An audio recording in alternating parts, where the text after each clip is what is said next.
সুপ্রিয় দর্শক, আসসালামু আলাইকুম। আপনাদের সবাইকে স্বাগত জানাচ্ছি এখনকার আলোচনায়। আপনাদের সঙ্গে আছি আমি সিরাজুল ইসলাম। দর্শক, আমেরিকা, ইসরায়েল এবং ইরানের ভিতরে এই মুহূর্তে যুদ্ধ একেবারে চরম পর্যায়ে পৌঁছেছে। দুই পক্ষ একে অপরের বিরুদ্ধে ভয়াবহ হামলা চালাচ্ছে। এর ভেতরে ইরান ইউএসএস আব্রাহাম লিঙ্কনে হামলা চালিয়েছে, 4টি ক্রুজ ক্ষেপণাস্ত্র মেরেছে। আমেরিকার একটা F-35 জঙ্গি বিমান এবং আরেকটি যুদ্ধ বিমান ধ্বংস করেছে 12 ঘন্টার ভিতরে। এরপরে ইরান ইসরায়েলে ভয়াবহ হামলা চালিয়েছে, যে হামলায় তেলনভ, বেন গুরিয়ন এবং পালমাখিম ব্যাপক ক্ষয়ক্ষতি হয়েছে। ধারণা করা হচ্ছে অনেকগুলো বিমান ধ্বংস হয়েছে। এরপরে ইরানের হামলায় ইসরায়েলের একটি টেলিভিশন অফিস একদম গুড়িয়ে গেছে। এরপাশে লেবানন সীমান্তে লেবাননের প্রতিরোধ যোদ্ধাদের হামলায় ইসরায়েলের একটি হেলিকপ্টার ধ্বংস হয়েছে। এপাশে যুদ্ধের যে বিশৃঙ্খল অবস্থা, এই অবস্থার ভেতরে আমেরিকার সেনা প্রধান chief of staff general Randy জর্জকে বরখাস্ত করেছেন আমেরিকার যুদ্ধমন্ত্রী পিট হেগসেথ। শুধু তাই না, আরো 2জন শীর্ষ পর্যায়ের সেনা কর্মকর্তাকে বরখাস্ত করা হয়েছে। তার মানে যুদ্ধটা খুব ভালো যাচ্ছে না। আরো কিছু খবর আছে।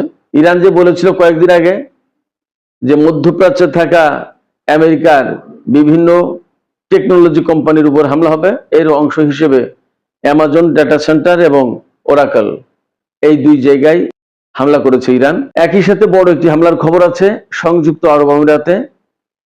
আমেরিকার ইঞ্জিনিয়ার এবং পাইলটরা একটা শেল্টারে লুকিয়ে ছিল, সেখানে হামলা করেছে ইরান এবং একবার প্রিসাইজ হামলা, একবার নিখুঁত হামলা হয়েছে। ইরান ধারণা করছে যে সেখানে অনেক বড় ক্ষয়ক্ষতি হবে, কারণ হামলার পর দেখা গেছে সেখানে ব্যাপকভাবে অ্যাম্বুলেন্সের মুভমেন্ট, অ্যাম্বুলেন্স চলাচল করেছে, তারপরে অ্যাম্বুলেন্স আসা যাওয়া করেছে। এর ভিতরে অনেকেই হতাহত হবে, এটা ইরান মোটামুটি কনফার্ম। সংযুক্ত আরব আমিরাতে ইরান যে হামলা চালিয়েছে তাতে কদর ক্রুজ ক্ষেপণাস্ত্র ব্যবহার করা হয়েছে। যেখানে হামলা হয়েছে সেখানে তো আমেরিকার ইঞ্জিনিয়ার এবং পাইলটরা অবস্থান করছিল। এটা খুবই একটা বড় হামলা এবং আমেরিকার জন্য অনেক বড় ক্ষয়ক্ষতি। এর ভেতরে লেবাননের প্রতিরোধ যোদ্ধাদের হামলায় এই পর্যন্ত 11 জন ইসরায়েলি সেনা নিহত হয়েছে। তাদের কয়েকজনের দাফন অনুষ্ঠানে একটা কফিনের উপর তার স্বজন, হয়তো বা স্ত্রী হবে বা বোন হতে পারে, একেবারে লুটিয়ে পড়ে কান্নাকাটি করছে এবং তিনি বলছেন যে আর যুদ্ধ না, আমরা শান্তি চাই। কিন্তু প্রশ্ন হচ্ছে, ইসরায়েল আমেরিকার কর্মকর্তাদের কানে কি এই আকুতি মিনতি, এই করুণ মিনতি পৌঁছাবে? সুপ্রিয় দর্শক, এখনকার আলোচনা মূলত এইগুলো নিয়েই।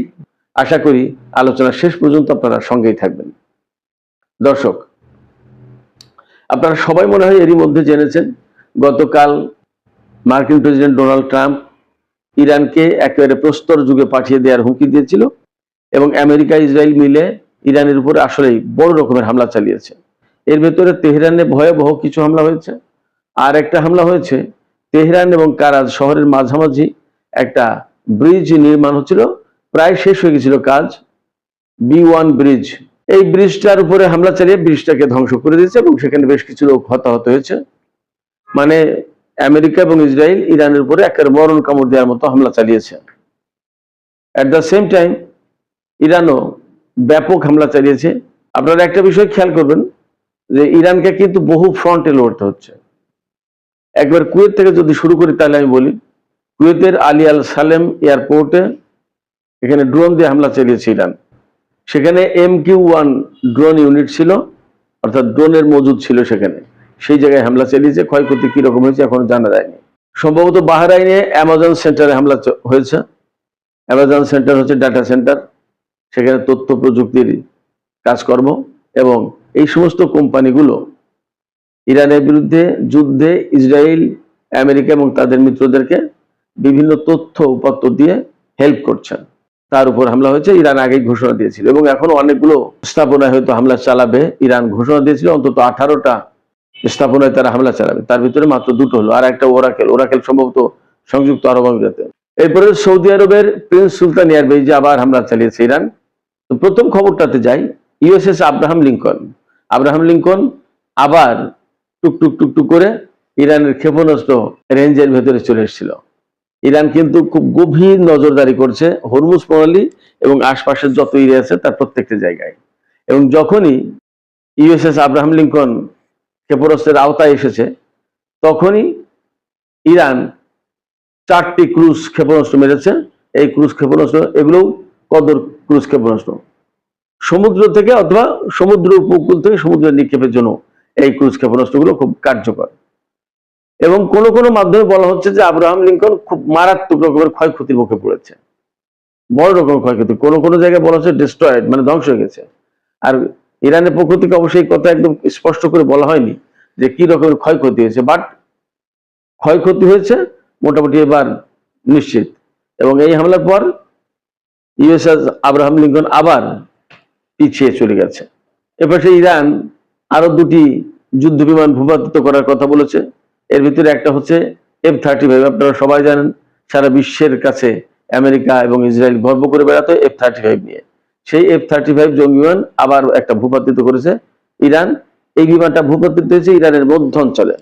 এই মধ্যাঞ্চলে যে বিমানটা ভূপাতিত হয়েছে তার ধ্বংসাবশেষের বেশ কিছু ছবি ইরানের প্রেস টিভি থেকে শুরু করে বিভিন্ন মিডিয়াতে দেখানো হয়েছে, আর সামাজিক মাধ্যমগুলোতে তো ছড়িয়ে পড়েছেই। এট দ্য সেম টাইম এর কিছুক্ষণ আগে, অর্থাৎ 8-10 ঘন্টা আগে বা 12 ঘন্টা আগে, হরমুজ প্রণালীর কাছে কেশম দ্বীপ আছে, আপনারা মনে হয় অনেকে জানেন, না জানলে জেনে নেন। ইরানের সবচেয়ে সুন্দর দ্বীপ কেশম দ্বীপ। কেশম দ্বীপ এবং হ্যাঙ্গাম দ্বীপ, এই দুটো দ্বীপের মাঝামাঝি একটা জায়গায় আরেকটা বিমান ভূপাতিত হয়েছে, পড়েছে। ইরান সেটাকে ক্ষেপণাস্ত্র প্রতিরক্ষা ব্যবস্থা দিয়ে শুট ডাউন করেছিল এবং সে বিমানটা হরমুজ প্রণালীর কাছে কেশম দ্বীপ এবং হ্যাঙ্গাম দ্বীপের মাঝামাঝি এই জায়গায় পড়েছে, এটাও ভূপাতিত হয়েছে। তবে F-35 বিমানের পাইলট বা ওই কেশম দ্বীপের কাছে যে বিমান পড়েছে, এই দুটো পাইলটের ভাগ্যে কি হয়েছে এটা পরিষ্কার না। IRGC ধারণা করছে যে F-35 যে এমন ভাবে বিধ্বস্ত হয়েছে, একেবারে চুরমার হয়ে গেছে, ভেঙে চুরে, সেক্ষেত্রে পাইলট সম্ভবত মারা গেছে। ইরান ইসরায়েলের বিরুদ্ধে বা আমেরিকার বিরুদ্ধে যে সর্বশেষ অভিযান চালিয়েছে, আমি যখন এই ভিডিও করছি তার আগ পর্যন্ত 91তম ওয়েভ ছিল। এই 91তম ওয়েভে ইরান, ইয়েমেনের হুতিরা এবং লেবাননের প্রতিরোধ যোদ্ধারা, এই 3 শক্তি একসাথে মিলে ইসরায়েলের বিরুদ্ধে হামলা চালিয়েছে। এবং গত রাত গেছে ইসরায়েলের জন্য খুব মারাত্মক একটা রাত। সবচেয়ে বড় ব্যাপার হচ্ছে ইসরায়েলের জনগণ প্রধানমন্ত্রী বেনিয়ামিন নেতানিয়াহুর বিরুদ্ধে ফুঁসে উঠেছে। সেখানে একটা টেলিভিশন সেন্টার ধ্বংস হয়ে গেছে। এই প্রথম ইরান এই ধরনের কোনো মিডিয়া সেন্টারে হামলা চালানো, কারণ এর আগে ইরানের মিডিয়া সেন্টারে বারবার হামলা চালিয়েছে ইসরায়েল। সেক্ষেত্রে ইরান হয়তো এবার তারই জবাব দিল। আর বলা হচ্ছে যে এই যে মিডিয়া সেন্টারটা, এই মিডিয়া সেন্টারটা ইসরায়েলের প্রোপাগান্ডা মেশিন হিসেবে কাজ করছিল।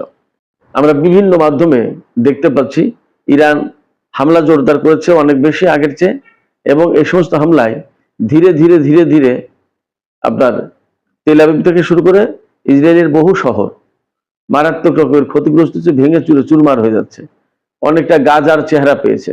গাজায় যেভাবে ধ্বংসযজ্ঞ চালিয়েছে ইসরায়েল, অনেকটা সেই রকম ভাবে ইসরায়েল ধ্বংস হয়ে যাচ্ছে। আমি আজকেই দেখলাম একটা মিডিয়াতে বলছে যে যুদ্ধ এইভাবে চললে ইসরায়েল তার অস্তিত্ব ধরে রাখতে পারবে না, ইসরায়েল বিশ্বের মানচিত্র থেকে মুছে যাবে।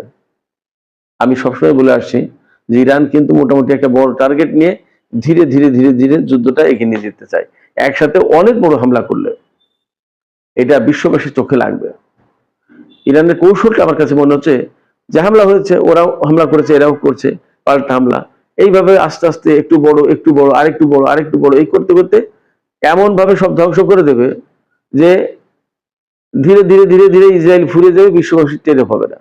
একসাথে হামলা করলে যদি ইসরায়েলের অনেক বড় ক্ষতি হয়ে যায়, তাহলে কিন্তু এটা মানে শোরগোল শুরু হয়ে যাবে। ইরান খুব কৌশলে ধীরে ধীরে ধীরে ধীরে আগাচ্ছে। আজকে একটা, কালকে দুটো, কালকে 3টা, এই আস্তে আস্তে এইভাবে করতে করতে একসময় দেখা যাবে বিশ্বের মানচিত্রে ইসরায়েল নামক আর কোনো রাষ্ট্র নেই, এমন হতে পারে। ইরান অন্তত সেই রকম একটা কৌশলে এগিয়ে যাচ্ছে, আমার কাছে তাই মনে হচ্ছে। এদিকে আমেরিকার রাজনীতিতে মারাত্মক রকমের তোলপাড় চলছে এই যুদ্ধকে কেন্দ্র করে। ইরানের বিরুদ্ধে ডোনাল্ড ট্রাম্প, পিট হেগসেথ, মার্কো রুবিও, তারপরে ইসরায়েলের প্রধানমন্ত্রী বেনিয়ামিন নেতানিয়াহু, এরা যে যুদ্ধ শুরু করেছে, সেই যুদ্ধ নিয়ে মারাত্মক বিপদে পড়ে গেছে আমেরিকা এবং ইসরায়েল তার শক্তি। আমেরিকার সেনাপ্রধান যে army chief of staff general Randy George, এই জেনারেল র্যান্ডি জর্জকে বরখাস্ত করা হয়েছে। আমেরিকা যদিও দাবি করছে তাকে অবসরে পাঠানো হয়েছে, কিন্তু ফ্যাক্ট হচ্ছে এই র্যান্ডি জর্জের আরো 1 বছর চাকরির মেয়াদ ছিল। এই চিফ অফ স্টাফ হিসেবে তার আরো 1 বছর চাকরি ছিল, কিন্তু 1 বছর আগে তাকে যখন অবসরে পাঠানো হয় তখন তাকে তো বরখাস্ত বলে না, তাকে তো বরখাস্ত বলে, তাকে বরখাস্ত করা হয়েছে। শুধু তাই না, আরো 2 জন শীর্ষ জেনারেল, তারা ডেপুটি চিফ অফ স্টাফ, তাদের 2 জনকে বরখাস্ত করা হয়েছে। যদিও আমেরিকার ব্যাপারে মুখ খুলছে না, কিন্তু আমেরিকার কোন মিডিয়ায় খবরটা এসেছে। তাদের নাম আমি বলে দিচ্ছি আপনাদেরকে। Joint chief of staff general David M হন্ডে, ইনি একজন শীর্ষ পর্যায়ের কর্মকর্তা, ডেপুটি চিফ অফ স্টাফ, বুঝতেই পারছেন, তাকে বরখাস্ত করা হয়েছে।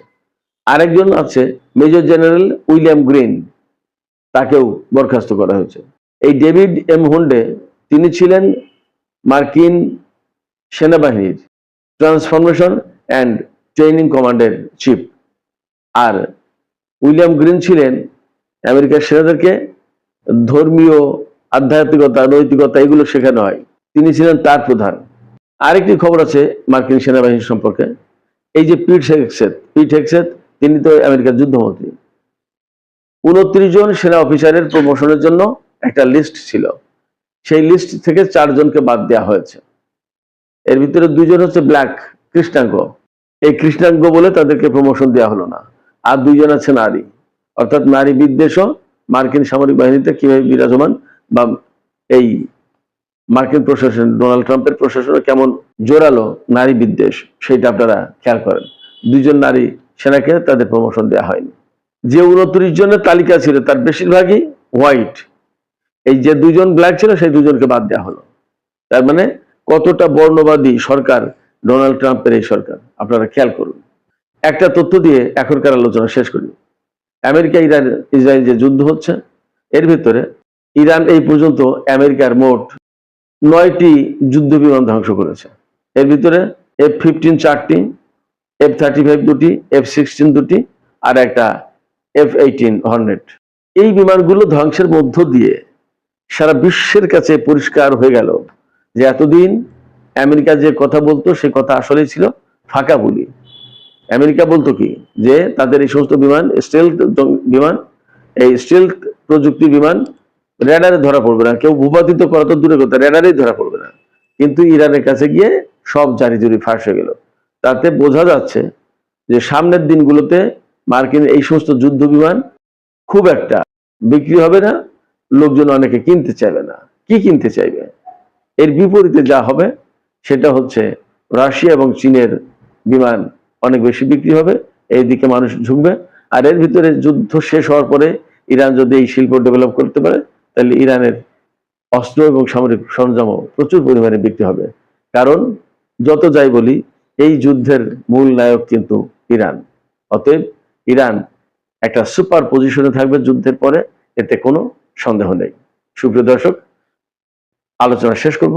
আপনাদের কি মনে হয়, যুদ্ধের পরে কি ইরান অনেক বড় শক্তি হিসেবে আবির্ভূত হতে যাচ্ছে পৃথিবীতে? কি মনে হয় আপনাদের? আপনাদের মতামত জানিয়ে কমেন্টে লিখুন।